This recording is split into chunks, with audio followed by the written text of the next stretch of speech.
नमस्कार। भाषा ज्ञान पर आधारित हमारे चैनल हिंदी जगत में एक बार फिर आपका स्वागत है। कक्षा 11वीं एवं 12वीं की पाठ्य पुस्तक अभिव्यक्ति और माध्यम के पाठों के सार की श्रृंखला में हमारे पिछले वीडियो में हम जनसंचार माध्यमों और पत्रकारिता के विविध आयामों के विषय में जान चुके हैं। आज इस वीडियो में हम देखेंगे प्रमुख जनसंचार माध्यम जैसे प्रिंट मीडिया, टीवी, रेडियो और इंटरनेट आदि के विषय में लेखन की बुनियादी बातें, इनकी खूबियां, विभिन्न चरण, भाषा शैली, इतिहास तथा ध्यान में रखने योग्य बातें आदि। यदि आप मेरे चैनल पर पहली बार आए हैं तो आपकी कक्षा से संबंधित सभी पाठों के वीडियोस देखने के लिए चैनल को सब्सक्राइब कर बेल आइकन दबाना ना भूलें ताकि हमारे नए वीडियो सबसे पहले आप तक पहुंच सके। आइए प्रारंभ करते हैं आज का वीडियो। विभिन्न माध्यमों के लिए लेखन पाठ का सार। प्रमुख जनसंचार माध्यम। जनसंचार के सभी माध्यमों प्रिंट, टीवी, रेडियो और इंटरनेट आदि में समाचारों की लेखन शैली, भाषा और प्रस्तुति में हमें विविध अंतर दिखाई देते हैं। विभिन्न माध्यमों के बीच फर्क को समझने के लिए सभी माध्यमों के लेखन की बारीकियों को समझना, उनकी विशेषताओं और उनकी कमियों से परिचित होना आवश्यक है। आइए एक नजर डालते हैं जनसंचार के विभिन्न माध्यमों की खूबियों और खामियों पर। जनसंचार के सभी माध्यमों की अपनी कुछ विशेषताएं और कुछ कमियां हैं। जिस प्रकार अलग अलग उंगली मिलकर ताकतवर मुट्ठी बनती है, उसी प्रकार जनसंचार के विभिन्न माध्यमों की असली शक्ति उनके परस्पर पूरक होने में निहित है। इसीलिए उनमें अंतर नजर आने के बावजूद वे आपस में प्रतिद्वंद्वी नहीं हैं, बल्कि एक दूसरे के पूरक और सहयोगी हैं। समाचार पत्र में समाचार पढ़ने पर एक अलग तरह की संतुष्टि मिलती है, तो टीवी पर घटनाओं को तस्वीर सहित देखकर उसकी जीवंतता का एहसास होता है। रेडियो पर खबरें सुनते हुए हम जितना उन्मुक्त होते हैं, उतना किसी और माध्यम में संभव नहीं होता। इसी तरह इंटरनेट अंतरक्रियात्मकता और सूचनाओं के विशाल भंडार का अद्भुत माध्यम है। प्रिंट माध्यम। प्रिंट यानी मुद्रित माध्यम जनसंचार के आधुनिक माध्यमों में यह सबसे पुराना है। भारत में पहला छापाखाना सन 1556 में गोवा में खुला था। इसे मिशनरियों ने धर्म प्रचार की पुस्तकें छापने के लिए खोला था। तब से अब तक इसके व्यापक विस्तार के साथ साथ मुद्रण तकनीक में भी काफी बदलाव आया है। विशेषताएं। छपे हुए शब्दों में स्थायित्व होता है, अतः उसे बार बार पढ़ा जा सकता है। यह लिखित भाषा का विस्तार है, अतः इसके लेखन में भाषा, व्याकरण, वर्तनी और शब्दों के उपयोग से इस्तेमाल पर बल दिया जाता है। यह चिंतन, विचार और विश्लेषण का माध्यम है, अतः इसमें आप गंभीर और गूढ़ बातें लिख सकते हैं। अब देखते हैं इसकी कमियां। निरक्षरों के लिए मुद्रित माध्यम किसी काम का नहीं है। ये रेडियो, टीवी या इंटरनेट की तरह तुरंत घटित घटनाओं को संचारित नहीं कर सकते। एक निश्चित अवधि पर ही ये प्रकाशित होते हैं, अतः इनके प्रकाशन में समय सीमा का पूरा ध्यान रखना पड़ता है। समय सीमा और आवंटित जगह के अनुशासन का पालन आवश्यक है। प्रकाशन से पूर्व लेखक या पत्रकार को आलेख में मौजूद सभी गलतियों और अशुद्धियों को दूर करना आवश्यक है।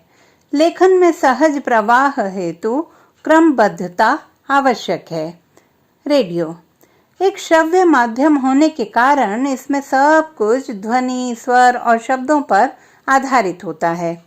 यह मूलतः एक रेखीय यानी कि लीनियर माध्यम है और रेडियो समाचार बुलेटिन का स्वरूप, ढांचा और शैली इसी आधार पर ही तय होती है। रेडियो समाचार की संरचना उल्टा पिरामिड शैली पर आधारित होती है।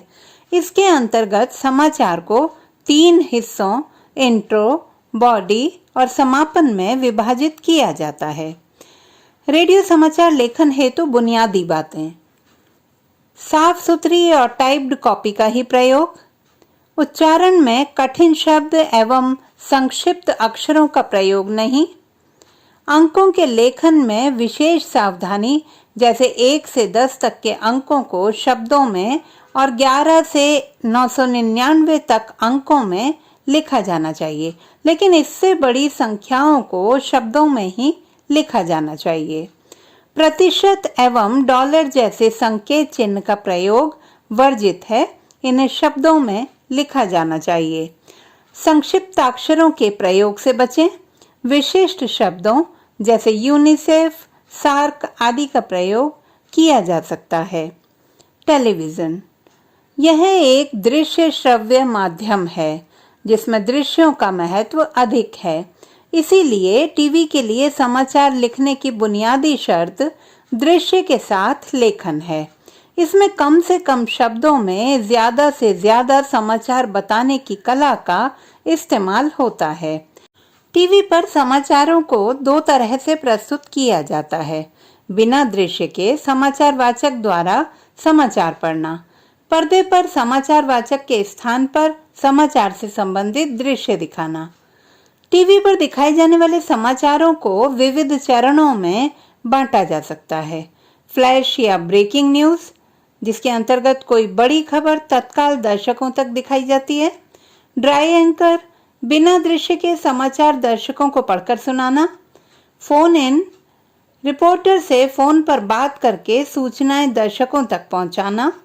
एंकर विजुअल, घटना के दृश्यों के साथ समाचार का वाचन। एंकर बाइट, प्रत्यक्षदर्शियों या संबंधित व्यक्तियों का कथन दिखा और सुनाकर समाचार को प्रामाणिकता देना।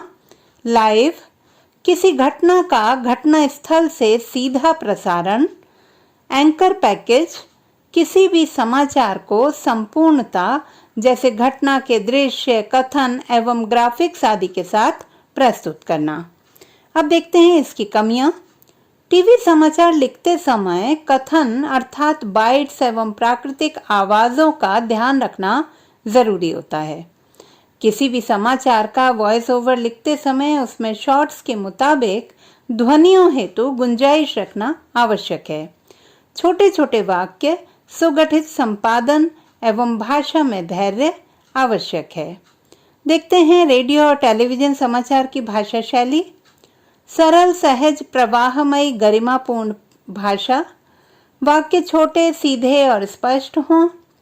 समाचार पत्रों में प्रयुक्त होने वाले शब्दों जैसे निम्नलिखित, उपरोक्त, अधो हस्ताक्षरित और क्रमांक जैसे शब्दों का प्रयोग वर्जित। तथा, एवं, अथवा, किंतु, परंतु, यथा जैसे शब्दों के स्थान पर और, या, लेकिन आदि शब्दों का प्रयोग। गैर जरूरी विशेषणों, सामासिक और तत्सम शब्दों, अतिरंजित उपमाओं के प्रयोग से बचें। प्रचलित एवं सहज उच्चारित होने वाले शब्दों का प्रयोग तथा क्रमबद्धता। आइए देखते हैं इंटरनेट। इसे इंटरनेट पत्रकारिता, ऑनलाइन पत्रकारिता, साइबर पत्रकारिता या वेब पत्रकारिता के नाम से भी जाना जाता है। विशेषताएं: किसी भी स्थान की जानकारी सहजता से प्राप्त, दुनिया भर की चर्चाओं में सहजता से सम्मिलित, पुरानी फाइलें भी सहजता से प्राप्त, सूचनाओं के आदान प्रदान का बेहतरीन औजार, शोध कार्यों में आसानी, समाचारों के संकलन, सत्यापन और तुष्टिकरण में सहायक। एक नज़र कमियों पर। अश्लीलता, दुष्प्रचार और गंदगी फैलाने का माध्यम, विविध क्षेत्रों में दुरुपयोग। इंटरनेट पत्रकारिता। इंटरनेट पर समाचारों या सूचनाओं का आदान प्रदान ही वास्तव में इंटरनेट पत्रकारिता है। विश्व स्तर पर इस समय इंटरनेट पत्रकारिता का तीसरा दौर सन 2002 से अब तक चल रहा है। पहला दौर सन 1982 से सन 1992 तक तथा दूसरा दौर सन 1993 से सन 2001 तक चला है। सन 1983 से ही इंटरनेट ने जबरदस्त विकास किया। नई वेब भाषा HTML, internet email, internet explorer और नेटस्केप नाम के ब्राउज़र ने इंटरनेट को और भी अधिक सुविधा संपन्न बना दिया। सभी बड़े अखबारों जैसे Washington post, New York times, BBC आदि ने अपने प्रकाशनों प्रसारणों के इंटरनेट संस्करण निकाले।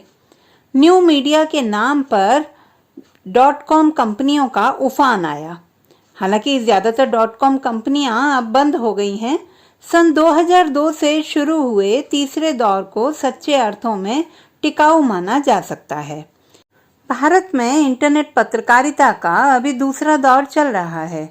पहला दौर सन 1993 से शुरू माना जा सकता है, जबकि दूसरा दौर सन 2003 से शुरू हुआ।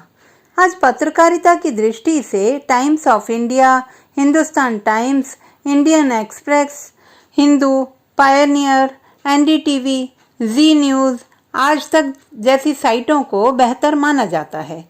नियमित अपडेट होने वाली साइटों में Hindu, times of India, Indian express, आज तक और जी न्यूज़ प्रमुख हैं।